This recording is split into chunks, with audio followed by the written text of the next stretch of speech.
Salut les amis, c'est Ludo, j'espère que vous allez bien. On se retrouve aujourd'hui pour une nouvelle vidéo et il va s'agir d'un nouvel update lecture.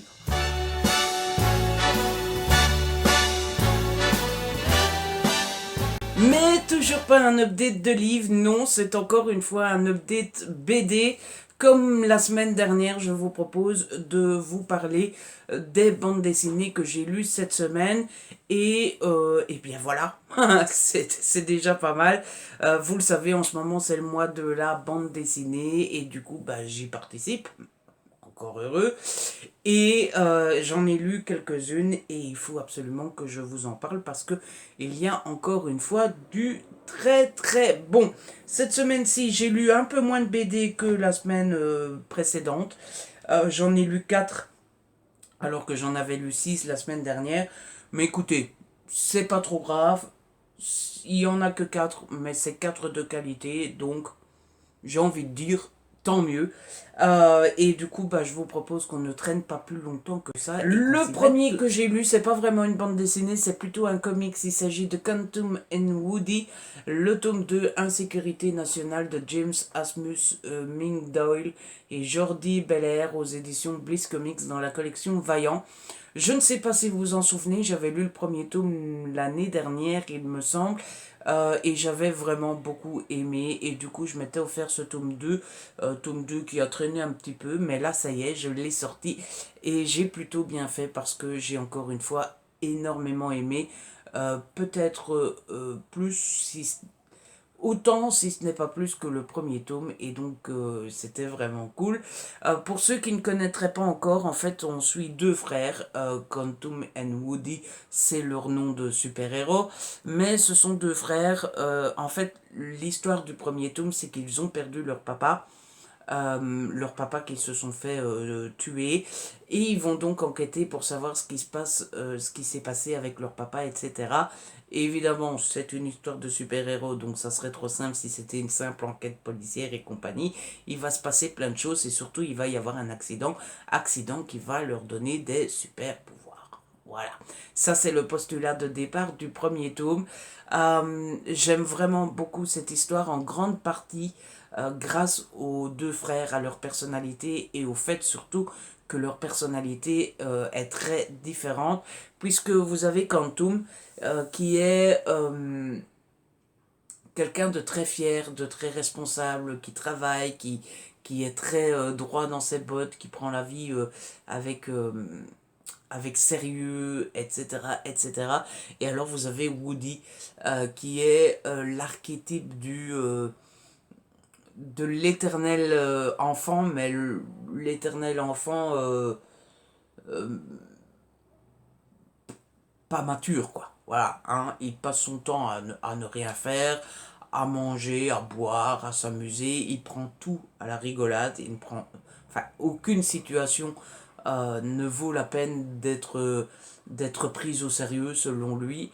Et, euh, et ça, et le plus marrant, c'est que non seulement c'est dans leur vie privée, mais aussi quand ils sont en super-héros et qu'ils sont censés bah, faire les super-héros, défendre les méchants et défendre les méchants, n'importe quoi, défendre les victimes et s'attaquer aux méchants, etc. Ça donne des situations très drôles, très cocasses, où son frère se démène, il est euh, au charbon et compagnie, et Woody, lui, la vie est belle. À un moment, pour vous donner un exemple, à un moment, il se fait attaquer par un méchant et il tombe par terre et à un moment, il se relève, il dit oh là là, j'ai été évanoui longtemps et son frère lui dit arrête, hein, je sais bien que tu faisais semblant et il répond ah, je joue si mal que ça. Enfin, vous voyez le genre, des trucs comme ça. J'aime beaucoup parce que forcément, ben, ça se voit sur la couverture, c'est des super-héros, donc il y a des explosions, il y a du boum boum, il y a de l'action, ça n'arrête pas, etc. Et puis j'aime beaucoup parce que, bah, qui n'aime pas les histoires de super-héros? Je sais qu'il y en a, mais ce n'est pas du tout mon cas. Au contraire, j'aime beaucoup. Et puis, bah, il y a cette lutte de gentils contre méchants qui fonctionne toujours très bien. Dans ce second tome, on parle quand même d'un sujet euh, assez grave parce qu'on est devant une milice qui est raciste, qui est replié sur lui-même, qui est très dans l'air du temps avec le fameux Donald Trump aux États-Unis. Ils le disent pas dans le comics, mais bon, je pense que ça serait des grands fans du America First et de Trump et compagnie. Cette milice s'est enfermée dans une sorte de enclos bien à eux, un petit village autonome où ils savent rester à l'intérieur pendant des mois et des années sans devoir sortir. Ils ont à manger, à boire, enfin bref, ils s'en sortent très bien.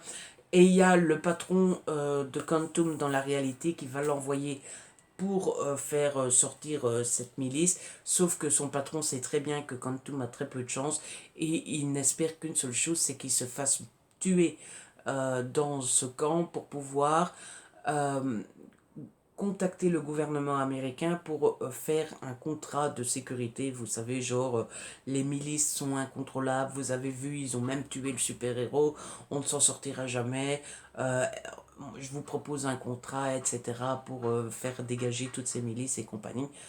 Voilà, ça c'est l'histoire générale de ce tome-là. Il y a bien sûr d'autres choses. Il y a bien sûr la relation entre les deux frères, leur vie privée, etc. Mais tout ça, je vous laisserai la surprise euh, pour votre lecture, tout simplement. Oh, et il me reste à vous montrer quelques pages de la couverture tout de même, pour vous montrer à quoi ça ressemble. De la couverture, j'ai dit de la couverture, de l'intérieur plutôt. Donc voilà à quoi ça ressemble. Ensuite, j'ai lu deux bandes dessinées qui se suivent, puisque ce sont deux tomes. Et je dois vous dire que j'ai eu un beau petit coup de cœur pour ces deux tomes. Il s'agit de Lemmings, le tome 1, L'aurore boréale noire, de Chris et Besson aux éditions Kennes. Et Lemmings, le tome 2, Les Gemmes Bleues, toujours de Chris et Besson, et toujours aux éditions Kennes, forcément. Alors cette bande dessinée là, elle est juste magnifique. Voilà, elle est d'une beauté exceptionnelle. C'est très jeunesse, mais pour autant, si vous avez gardé votre âme d'enfant, si vous avez gardé votre petite sensibilité de quand vous étiez petit et tout ça, vous allez être embarqué directement. En tout cas, ça a été mon cas. L'histoire de cette bande dessinée, elle est... comment vous résumer ça simplement et efficacement?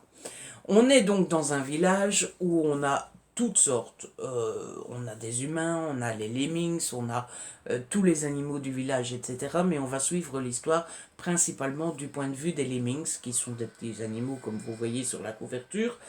Et c'est un village qui a vécu une grande guerre avec des trolls. Il y a de ça des dizaines et des dizaines d'années. Les trolls ont été vaincus grâce à une gemme bleue. Euh, une gemme, une petite pierre, comme on la voit ici, qui a un super pouvoir et c'est ça qui a fait gagner les humains. Le problème, c'est que les trolls ont toujours dit qu'ils allaient se venger et ils attendent qu'un seul signe. Et ce signe, c'est quoi? Eh bien, c'est l'aurore boréale noire. Maintenant que l'aurore boréale arrive, les humains savent très bien, tout comme les lemmings et compagnie, savent très bien que les trolls vont revenir. Le problème, c'est quoi? C'est qu'ils n'ont plus la gemme. Voilà, voilà. C'est comme ça que ça démarre. C'était vraiment, vraiment, vraiment très cool. Euh, Tout d'abord, je pense qu'on ne peut pas s'empêcher de trouver ces petites bestioles-là, et on les voit dans le tome 2, hein. Regardez-moi ces petites bêtes, elles sont trop mignonnes. On peut pas s'empêcher de les trouver mignonnes, on peut pas s'empêcher d'être là. Oh, qu'ils sont jolis, c'est vraiment beaucoup trop beau, etc., etc. Ce qui est très chouette aussi, c'est qu'on suit les autres animaux du village. Il y a un chien qui est qui est vraiment trop mignon. En plus, quand vous avez un chien chez vous, comme c'est mon cas, vous pouvez pas vous empêcher d'être amoureux du petit chien. Il y a un bouc qui est à mourir de rire parce que le bouc euh, confond tous les animaux. Donc, il voit les lemmings, il pense que ce sont des ours. Il voit une taupe, il pense que c'est, je sais pas moi, un cheval, enfin des trucs comme ça. Et ça, c'était vraiment beaucoup trop drôle. Et puis, surtout, c'était passionnant parce que forcément, euh, l'histoire est en grande partie basée sur leur passé, sur le passé du village, et donc on apprend petit à petit ce passé et cette histoire, et c'est vraiment trop cool. On veut absolument le fin mot de l'histoire. Et puis c'est très prenant parce que forcément on sent cette menace qui arrive, cette menace qui est tout proche et compagnie. On se demande comment ils vont s'en sortir, on se demande s'ils vont s'en sortir.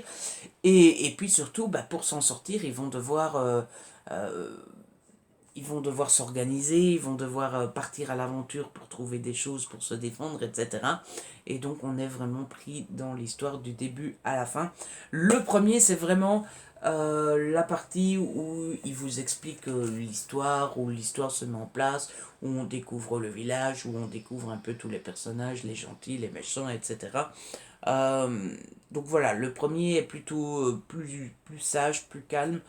Euh, que le 2. Parce que le 2 forcément, on connaît déjà tous les personnages, on connaît la situation, on connaît tout ce qui... Enfin, tous les tenants et aboutissants, ce qui pourrait les sauver, ce qui pourrait les mettre dans la panade et compagnie et compagnie.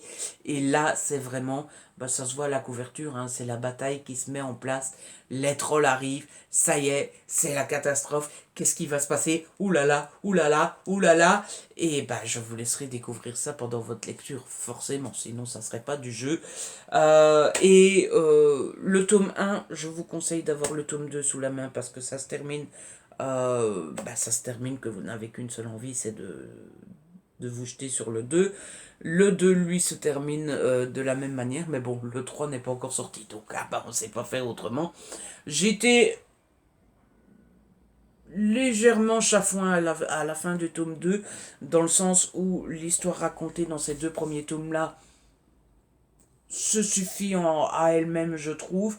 Et du coup, ils ont introduit quelque chose, forcément pour continuer la saga et pour pouvoir en sortir un troisième et compagnie. Et ma première réaction, ça a été, oh là là, la menace est finie, on a introduit une autre, ça serait con, tu sais. Ça c'est fini, on a introduit ça c'est fini, ça on a introduit ça et compagnie. Et puis je me suis dit, mais c'est le cas dans toutes les sagas, que ça soit de BD ou de romans, toutes les sagas, bah, il y a un truc qui se règle, il y a un nouveau truc qui s'ouvre et compagnie. Et je pense qu'en fait, ce qui m'a dérangé un petit peu, c'est que c'est introduit, voilà, pof, ça c'est fini, pof, on met ça à la dernière page, comme ça c'est réglé. C'est tombé un peu comme un, comme un cheveu sous la soupe, dans la soupe, un peu trop abruptement. Surtout qu'au moment où on découvre cette nouvelle menace, il y a un personnage qui dit, mais ça fait des années qu'on pensait que c'était impossible, machin bidule. Je trouve qu'ils auraient dû introduire dès le début l'idée que ça c'était impossible, enfin vous voyez ce que je veux dire. Donc voilà, mais bon, c'est quand même des petits coups de cœur, je vous le conseille, c'était vraiment trop mignon. Si vous avez des petits enfants, ils vont adorer ça, j'en suis sûr et certain. Et du coup, bah, je vous les conseille très fortement. Et je vais vous montrer quelques pages de l'intérieur tout de même. Si jamais vous n'êtes pas encore convaincu, ça vous convaincra peut-être. Regardez-moi cette beauté. Regardez-moi ces petits lemmings. Ils sont trop beaux. Regardez. Voilà. C'est juste de toute beauté. Et enfin, la dernière bande dessinée que j'ai lue cette semaine, c'est un énorme coup de cœur aussi. Il s'agit de Mickey et l'océan perdu de Filippi et Gamboni aux éditions Glénat. Regardez-moi cette beauté. Regardez-moi cette bombe. C'est... Waouh. Regardez-moi ça. C'est juste, mais trop beau. Donc, ben, vous l'aurez compris, c'est l'histoire de Mickey. Et alors, Mickey, qu'est-ce qui fait notre ami Mickey? C'est assez mystérieux. Alors, le début et le contexte, je ne l'ai pas totalement compris, puisqu'on retrouve Mickey, Dingo et Minnie au milieu d'une espèce de grande étendue enneigée dans le blizzard, dans le froid le plus complet, etc. Et ils sont en expédition polaire, du coup, pour retrouver des vaisseaux, des engins et compagnie, pour pouvoir aller dans leur réservoir et pour pouvoir récupérer du corallite. Le corallite étant une sorte de d'énergie fossile. C'est un peu comme si c'était notre charbon à nous, mais dans le monde de Mickey, à ce moment-là, en tout cas, bah, c'est le corallite qui fait effet de carburant, etc., etc. Ils sont à la recherche de cette corallite. Tout se passe bien jusqu'au moment où il y a un des grands méchants de Mickey, Patibulaire, que vous connaissez sûrement, qui arrive et qui leur met des bâtons dans les roues. Euh, que dire? D'abord, forcément, ça fonctionne d'office directement. C'est Mickey, ça fait partie de notre, de notre univers à tous. Mickey, c'est notre enfance à tous. Pourtant, moi, vous le savez, je suis pas le plus grand fan de Disney. Il y a plein de dessins animés que je n'ai pas vu. Enfin, j'ai pas vu Le Roi Lion, par exemple. Bon, voilà. J'ai jamais été fan des dessins animés Disney. Voilà, ça me laisse assez froid et compagnie. Mais Mickey, quand même, c'est Mickey, quoi. Hein, voilà. Donc franchement, ça fonctionne tout de suite. On est content de retrouver Mickey. On est tout excité. C'est Mickey, Minnie, wouh. C'est très excitant aussi parce que forcément, ils sont à l'aventure. Les paysages, les sortes de paysages dans lesquels ils sont très, très changeants, puisqu'à un moment, ils sont dans, je vous ai dit, dans ce blizzard, dans cette neige, dans ce froid. Ensuite, ils se retrouvent dans une forêt, ils se retrouvent dans l'océan, enfin, ils se retrouvent dans plein d'univers différents. La BD est construite comme un livre, puisque vous avez l'épilogue au début, et puis ce sont des chapitres. Et puis, c'est très, très, ben, on est à l'aventure, voilà. Le point de départ, je vous l'ai expliqué.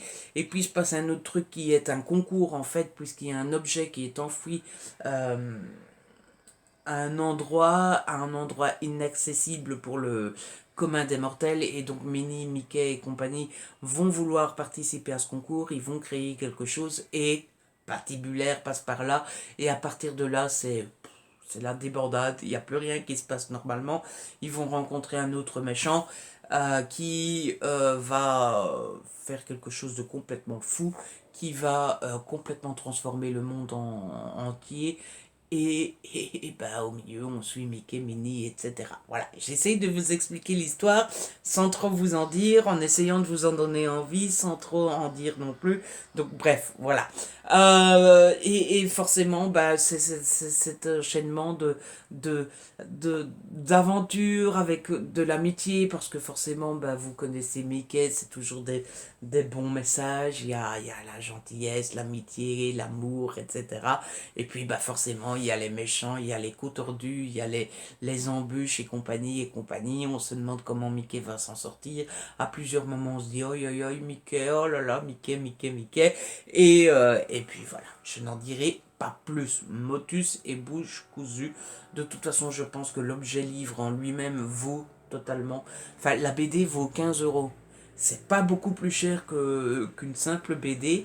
Et quand vous voyez, enfin, c'est du hardback, c'est normal, c'est une bande dessinée, mais quand vous regardez les dessins, ça brille, vous avez un dos toilé, et je vais vous montrer l'intérieur parce que c'est peut-être ça qui finira par vous convaincre, hein, parce que l'intérieur, il est, regardez-moi ça. Donc, bah, je vous l'ai dit, vous avez d'abord le prologue, et regardez-moi ces dessins, regardez-moi ça, voilà, hein, franchement. Et du coup, je vais vous montrer un petit peu. Vous voyez, vous avez chapitre 1 ici. Et regardez-moi ça. C'est pas beau ça? Dans la forêt. Voilà, Et j'ai bien aimé parce qu'il y a de l'action aussi, il y a un petit peu de bagarre. Enfin bref, c'est vraiment une BD magnifique. Les pages, les amis, les pages de la bande dessinée, elles sont juste. Elles sont épaisses, elles sont cartonnées. Ça s'entend quand on fait bouger la page, quoi. Vous voyez? C'est des pages super épaisses de qualité extraordinaire. Pour déchirer ça, vous pouvez y aller. Hein. Franchement, moi, c'est le must-have absolu depuis le début du mois de la BD. Et j'espère que je vous en ai donné envie parce que, franchement, ça vaut largement, largement, largement la peine. Et bien voilà les amis, c'est comme ça que se termine cette vidéo. J'espère que je vous ai donné envie de découvrir ces bandes dessinées. Après tout, c'est le but de ce genre de vidéo. Si elle vous a plu, n'hésitez pas à la liker, à la partager. N'hésitez pas à me laisser un petit commentaire. Vous savez que j'adore vous lire. Si ce n'est pas encore fait, abonnez-vous, c'est gratuit et ça fait plaisir. On se retrouve très vite pour une nouvelle vidéo. D'ici là, prenez soin de vous et de ceux que vous aimez. Ciao!